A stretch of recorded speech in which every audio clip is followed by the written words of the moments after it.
Brought to you by Meghdoot herbal. Meghdoot Satritha shampoo ये hair fall को कम करे, डैंड्रफ को रोके और दे आपके बालों को भरपूर मजबूती। मेघदूत सतरीठा शैम्पू। जुमे की नमाज और होली का बयान हो या सीएम योगी आदित्यनाथ का खुले मंच पर पहलवान की तारीफ करने वाली बात, या फिर गदा लिए संभल की गलियों में जाते हुए वायरल तस्वीरें। संभल के सीओ रहे अनुज चौधरी बीते महीनों काफी चर्चाओं में रहे, लेकिन अब उनकी चर्चा एक बार फिर होने लगी है। दरअसल अनुज चौधरी को लेकर अब लेटेस्ट अपडेट उनकी प्रमोशन का आया। अनुज चौधरी अब सीओ से एएसपी बन गए हैं, और तो और मेरे रिपोर्ट्स के अनुसार अनुज चौधरी खेल कोटे से एडिशनल एसपी बनने वाले राज्य के पहले अफसर बन गए। प्रमोशन का आदेश जारी होने के बाद सीओ अनुज चौधरी की वर्दी पर संभल के एसपी के बिश्नोई और एएसपी राजेश कुमार श्रीवास्तव ने अशोक स्तंभ लगाया। जिंदगी में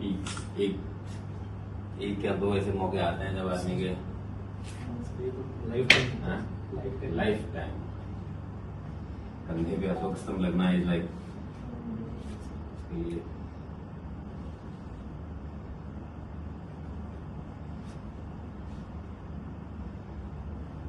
सामने देखो एसपी साहब,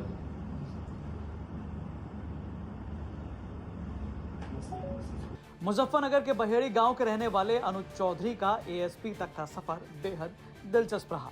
आपको बता दें कि पहलवान अनुज चौधरी 2012 में स्पोर्ट्स कोटे से पीपीएस अफसर बने थे। हालांकि 24 नवंबर 2024 को संभल में हुई हिंसा के बाद अनुज चौधरी अपने बयानों और एक्शन को लेकर काफी चर्चा में आए। संभल हिंसा के दौरान पत्थरबाजों और उपद्रवियों के हमले को लेकर उन्होंने एक चैनल को इंटरव्यू देते वक्त कहा था कि हम मरने के लिए फोर्स में भर्ती नहीं हुए हैं। खैर, अपनी पुलिस सेवा के दौरान अनुज चौधरी कई बार सुर्खियों में रहे। इसी साल होली और जुमे की नमाज एक ही दिन पढ़ने को लेकर उन्होंने कुछ ऐसा कह दिया कि उनके बयान पर खूब चर्चा हुई। उन्होंने कहा था कि होली साल में एक बार आती है, जबकि जुमे की नमाज 52 बार। अगर किसी को होली के रंगों से परहेज है तो वो उस दिन घर पर रहे।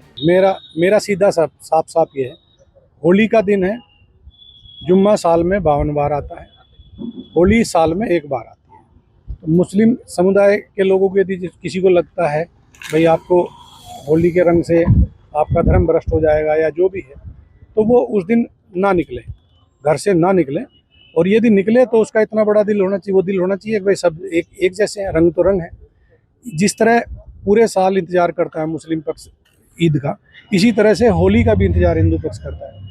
पीपीएस अफसर और पहलवान अनुज चौधरी के इस बयान के बाद तो पूरे सूबे में खूब बवाल मचा। तमाम राजनीतिक पार्टियों के लोगों ने इस पर अपनी प्रतिक्रियाएं दी। हालांकि इंडिया टुडे कॉन्क्लेव में मुख्यमंत्री योगी आदित्यनाथ ने अनुज चौधरी का समर्थन किया। उन्होंने कहा कि हमारा पुलिस अधिकारी जो है वो पहलवान रहा है, पहलवान की बात है तो पहलवानी की तरह बोलेगा। तो कुछ लोगों को बुरा लगता है, लेकिन वो सच है। अगर रंग से किसी को परहेज है तो अच्छा होगा, और पुलिस अधिकारी ने यही बात समझाई। और ठीक है, जो हमारा वो पुलिस अधिकारी है वो पहलवान रहा है, अर्जुन अवार्डी रहा है, ओलंपियन है, पूर्व ओलंपियन है। तो अब पहलवान की बात है तो पहलवानी की तरह बोलेगा तो थोड़ा कुछ लोगों को बुरा लगता है, लेकिन सच है, उस सच्चाई को स्वीकार करना चाहिए। वैसे आपको बता दें कि पुलिस सेवा में आने से पहले अनुज चौधरी एक अंतर्राष्ट्रीय स्तर के पहलवान रहे। वो मूल रूप से मुजफ्फरनगर के बहेड़ी गांव के रहने वाले हैं। 1997 से लेकर 2014 तक वो लगातार राष्ट्रीय चैंपियन रहे।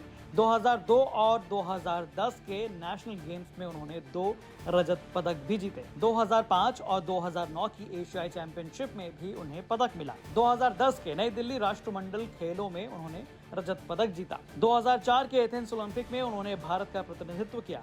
अपनी कुश्ती की उपलब्धियों के लिए उन्हें शेर हिंद, भारत कुमार, उत्तर प्रदेश केसरी और वीर अभिमन्यु जैसे कई प्रतिष्ठित खिताब भी मिले। बहरहाल एक बार फिर अनुज चौधरी की चर्चा बेहद तेज है। उनके हालिया प्रमोशन पर आपकी क्या राय है, हमें कमेंट करके जरूर बताएं। ब्यूरो रिपोर्ट, यूपी तक।